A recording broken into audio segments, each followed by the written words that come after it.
The days of the small town anxiously awaiting the arrival of the train, an old locomotive bringing loved ones, visitors, and heroes home are long gone. But in the 21st century, America's railroads are still the most vital piece of the nation's transportation network. A network carrying over 42% of America's freight, delivering the 1.5 trillion ton miles of goods more efficiently than any other railroad system in the world.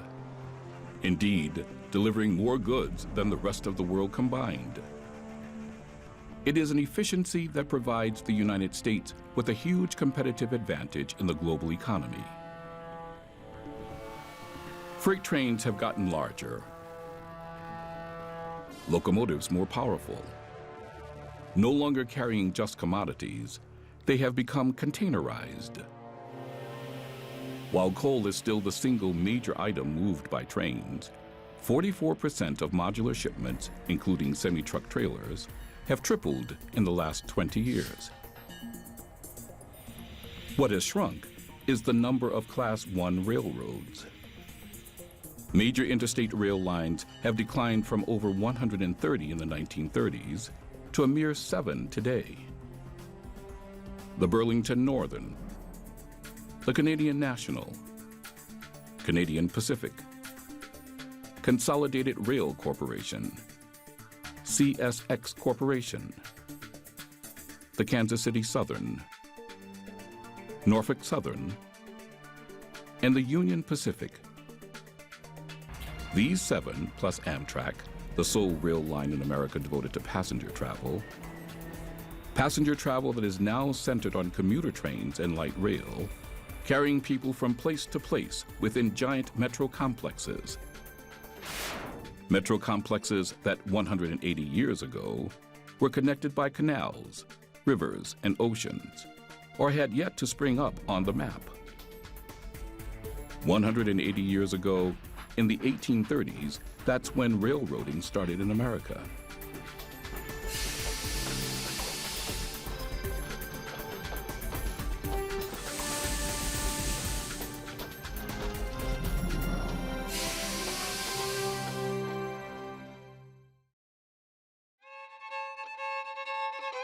In 1827, it was a lofty goal: build a railroad between Baltimore, Maryland, and the new state of Ohio.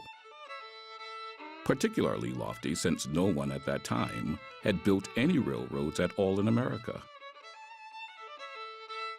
But that was the kind of entrepreneurial vision that was driving the up-and-coming United States of America.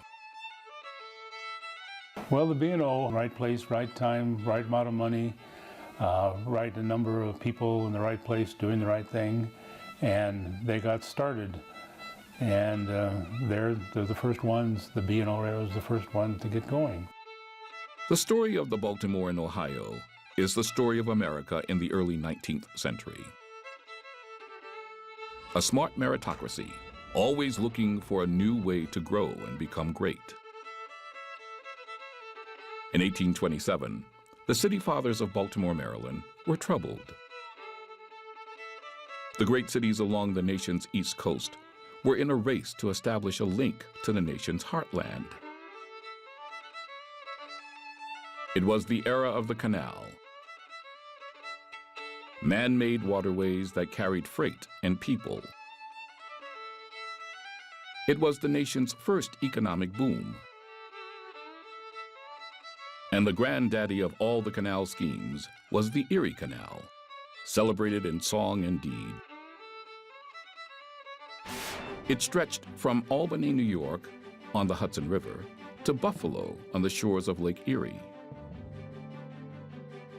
Completed in 1825, it was an instant success. Now goods could travel from New York City to the west without ever having to go overland by foot or horse. In the minds of her city fathers, Baltimore was now all but irrelevant as a major seaport. Philip Evan Thomas, the father of American railways, and George Brown were not going to let that happen. Brown was an Irish-American investment banker, a financier par excellence. On February 12, 1827, he gathered together 24 of Maryland's leading merchants at his Baltimore home. Among them was Philip E. Thomas, a staunch supporter and advocate of Brown's ambitious plan of a railroad to make Baltimore competitive with other eastern seaboard ports. They were so persuasive that within days, stock was issued, and the Baltimore and Ohio Railroad became the first U.S. railway chartered for commercial transport of passengers and freight.